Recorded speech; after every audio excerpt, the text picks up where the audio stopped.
Hora da gente falar sobre CPMI do INSS. Falamos aqui um pouco mais cedo sobre isso, mencionando o assunto. Está aqui conosco, na nossa bancada pela primeira vez, senador por Minas Gerais, senador Carlos Viana, presidente da CPMI. Muito obrigado por estar conosco nessa sexta-feira, Viana. Seja bem-vindo a 98 News, acima de tudo. Muito obrigado, Guilherme. Bom dia a você, a todos os que nos acompanham pela 98. Parabéns pelo trabalho profissional, pelo estúdio muito bonito. Bom dia, Laura.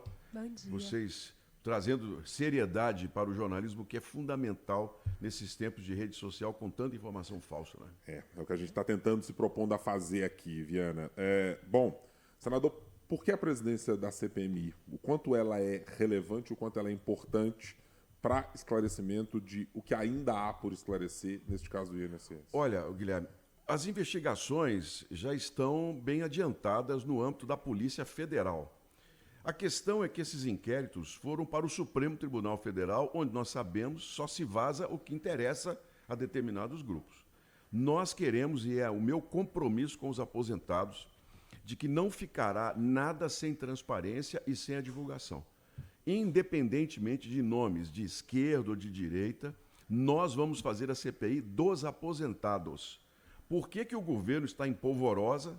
Porque sabem que, com a minha presidência, eu tenho um compromisso como tive na CPI do crime de Brumadinho. Eu fui o relator da CPI de Brumadinho que pediu a prisão de um ex-presidente da Vale. Eu vou fazer a investigação para os aposentados. Eu não vou fazer para governo nem de A ou de B.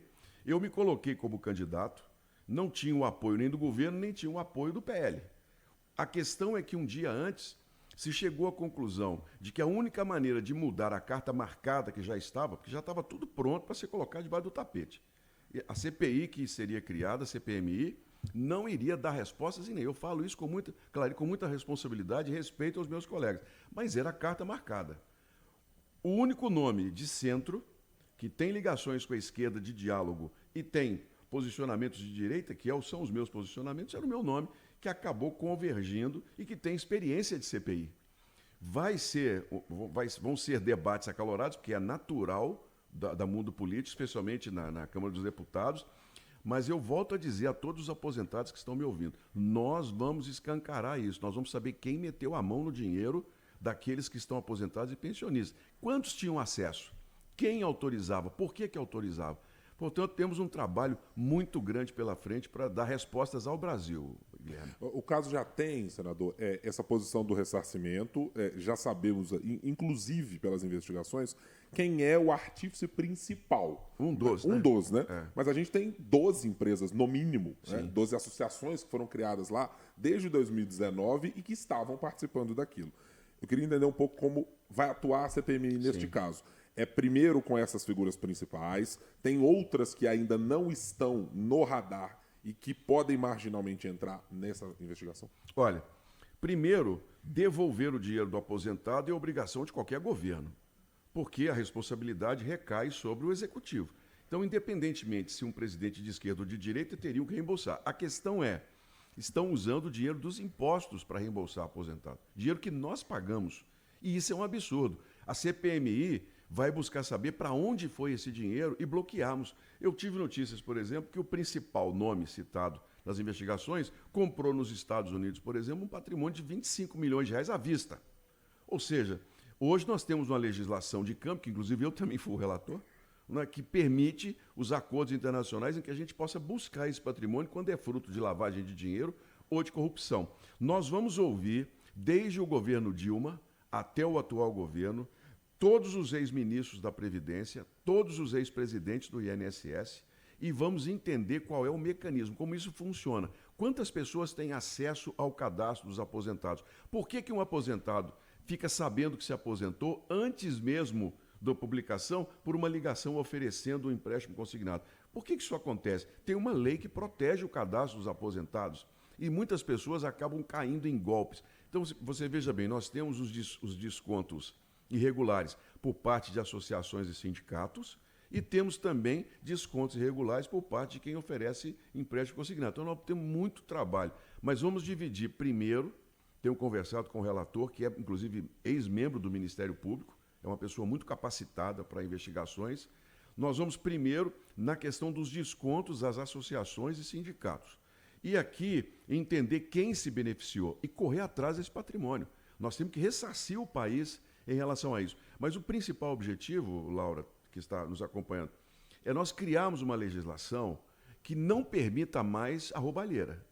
Esse é o principal objetivo. Nós temos que evitar que futuramente volte a acontecer. Eu cito o exemplo das mineradoras. Sim. A legislação que nós criamos na CPI de Brumadinho, aqui eu fui o relator, mudou completamente a lei das barragens. Hoje nós não temos mais barragem a montante.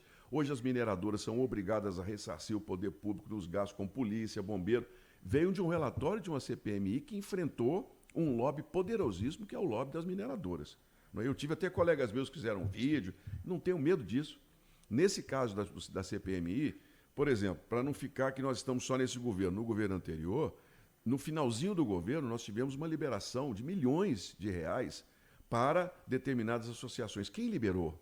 Estavam corretas? As pessoas permitiram? Então, definir a culpa de cada um, como esse processo aconteceu, mas principalmente dar respostas ao aposentado que confia na Previdência. Há uma citação num documento específico dessa investigação, senador. Eu vou fazer aqui menção numa reportagem da revista Piauí sobre, nas anotações lá do dito malfadado careca do INSS, falava lá sobre justiça do Distrito Federal. Evidentemente que eu não estou fazendo aqui nada processualmente sobre o que vai acontecer. Mas pelo volume de recursos e pelo tamanho, o senhor tem alguma indicação do que já viu de material, do que já viu deste caso, de que a justiça também, de alguma maneira, tenha sido conivente ou não tenha visto algo que pudesse já ter suspendido ou ajudado a intervir neste caso? Bem, existem determinados documentos que estão sob sigilo e que eu, como presidente e o relator, não podemos, em momento algum, fazer qualquer tipo de menção a eles. Okay. Então, a minha resposta aqui será uma resposta genérica. Quando nós falamos em justiça do Distrito Federal, de qual justiça nós estamos falando? Nós estamos falando da Justiça em primeira instância do Tribunal, nós estamos falando do Tribunal Regional Federal, de primeira região, nós estamos falando do Supremo Tribunal Federal, que está com os inquéritos da Polícia Federal nas mãos, por exemplo, de um ministro que já foi advogado de sindicatos e associações. Então, esse terreno, nós teremos que tomar muito cuidado com ele e, principalmente, nós teremos o apoio da Procuradoria-Geral da República, o Ministério Público, que é independente para isso, vai nos ceder. Nós, segunda-feira à tarde, já vamos buscar os requerimentos. Nós queremos que a PGR esteja conosco num trabalho independente para que a gente possa investigar e entregar essas respostas à população. Porque se tem anotações, pode ter certeza que onde tem fumaça tem fogo. Senador, queria um pouco do seu olhar quanto ao futuro.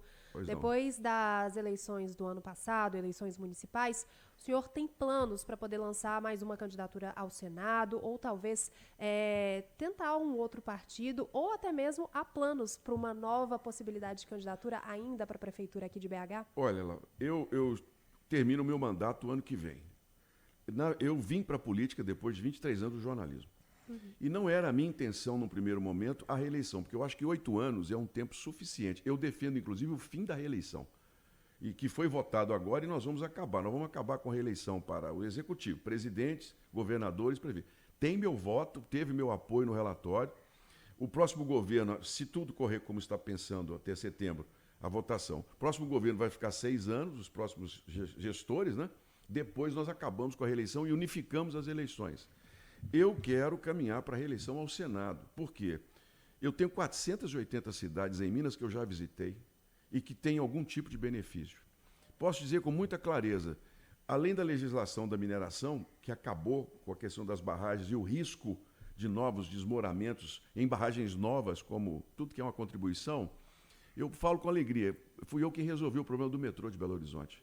Hoje o governo do estado faz uma propaganda justa, porque são eles que estão executando, mas quem financiou o metrô fui eu. Eu consegui, com o governo Bolsonaro, com o Paulo Guedes, nós conseguimos aumentar no mandato o dinheiro da Sudene, por exemplo, que é fundamental para o norte e para o Jequitinhonha. O Jequitinhonha hoje não é mais o Vale da Miséria. O Jequitinhonha hoje é um vale em crescimento, em desenvolvimento. Nós subimos de 950 para 3 bilhões e meio. É trabalho nosso lá em Brasília. E tem várias outras questões que o nosso grupo de trabalho, meu filho que é deputado federal, Samuel Viana, olha, vamos para a reeleição, vou colocar meu nome, vamos tentar viabilizar. partido é um assunto difícil. Eu errei muito em trocar de partido. Não faço mais esse erro hoje. A minha ideia é a gente estabelecer, porque no fundo são todos iguais, tá certo? E você tem que saber lidar, porque não muda muita coisa. E nem de esquerda, nem de direita. Os de esquerda ainda tem lá alguns grupos. Mas quando a gente fala na direita, é tudo igual. Mas hoje eu não cometeria mais esse erro de mudança. Foi um tempo de aprendizado. Então a minha ideia é fazer um bom trabalho na CPMI, mostrar que a minha posição na política, de diálogo, de equilíbrio. Muita gente reclama, você não toma posicionamento. Como bom mineiro, a gente toma posicionamento quando as coisas estão esclarecidas. É igual na CPMI. Nós queremos convidar obrigatoriamente o irmão do presidente para depor. Gente, deixa eu dizer para vocês uma coisa. Eu não vou colocar numa bandeja uma cabeça política. Se não ficar provado que a pessoa tem qualquer ligação, fez qualquer movimento que levou a... Para que nós vamos expor? A gente expõe no jornalismo, muitas vezes, cumpre o papel, vem aqui um promotor, fala, explica, o Ministério Público denuncia. Aí, ao longo do tempo, a pessoa é absolvida. Aí a gente destrói a família da pessoa, a gente destrói o patrimônio da pessoa, a reputação da pessoa e depois não tem reparação. A CPI não pode ser usada como palanque político para a gente poder dar razão a ideologias de direita ou de esquerda. Essa é a minha consciência. E eu espero que isso valha muito, né, dentro dessa tradição mineira de dar respostas, mas respostas efetivas ao país. Tem tempo de eu te pedir mais algumas questões, Viana? Primeira delas tem a ver com a PEC número 4 de 2025. Sim.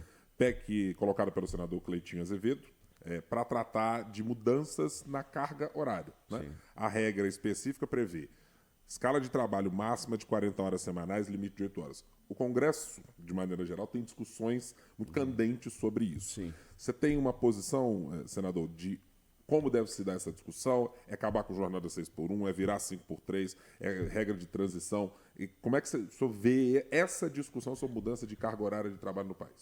Bem, é um assunto muito bom de nós tratarmos. Primeiro, já existe uma transição no mercado de trabalho. O emprego está desaparecendo, o trabalho não. Antigamente, por exemplo, uma pessoa terminava ou não terminava o ensino médio e ia trabalhar no comércio. Ou ia ser servente de pedreiro. Era a coisa mais comum do mundo. Hoje a pessoa vai trabalhar no aplicativo. Ela tem lá o seu salário no aplicativo e essa pessoa tem um trabalho. Ela não tem um emprego, mas ela tem. O mundo está mudando.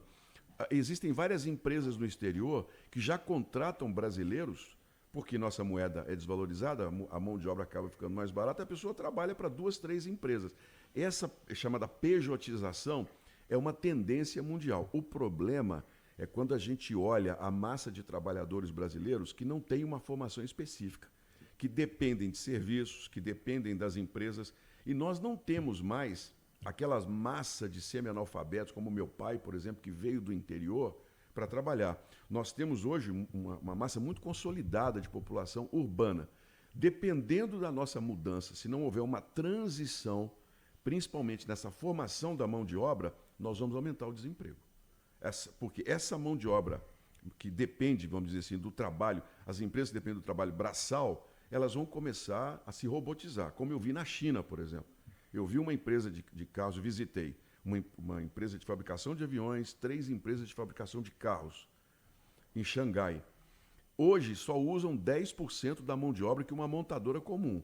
O restante são todos robôs controlados por jovens em computadores. É uma cena impressionante. E os drones levando as peças e a reposição de peças para a montagem dos carros. Isso vai chegar. Então, falarmos hoje em reduzir carga horária, sem nós darmos aos trabalhadores a possibilidade de se adaptar e as empresas, principalmente, trabalharem com essa nova carga, é uma possibilidade muito grande da gente inviabilizar uma economia que está em desenvolvimento. O Brasil, até outro dia, eu li um artigo muito interessante, o pessoal falando sobre questão de envelhecimento. Eu vim falando sobre envelhecimento da população desde o dia que eu descobri que eu estava ficando velho. Depois dos 40, a gente fala assim, poxa vida. Os cabelos brancos vão aparecendo. Vão aparecendo, a visão começa a ficar turva. O Brasil está vivendo um processo semelhante ao da Europa. Hoje, a mulher brasileira tem a média de a taxa de fertilidade menor do que a Europa, é 1,5 filhos. Isso significa que vão morrer mais brasileiros do que vão nascer. Mas nós não adaptamos a nossa economia a esse novo tempo. Nós ainda temos, como eu disse, uma grande massa de pessoas que dependem de trabalhar braçalmente e que vão depender da Previdência no futuro. Previdência que está sendo roubada o tempo todo. Então, essa transição, eu não vejo uma preocupação de governo algum em fazer. Então, essa mudança de carga horária, para vocês, ela traz muito mais debates no entorno da estrutura da economia brasileira, da educação, do que apenas diminuir carga horária durante uma semana.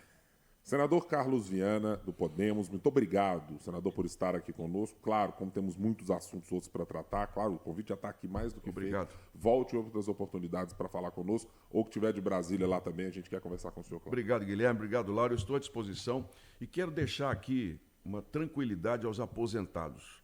Nós vamos trabalhar para que nunca mais a Previdência seja assaltada. Essa vai ser a grande meta da CPI. Nós criamos uma legislação que proteja o patrimônio dos aposentados. Quem meteu a mão no dinheiro dos nossos velhinhos?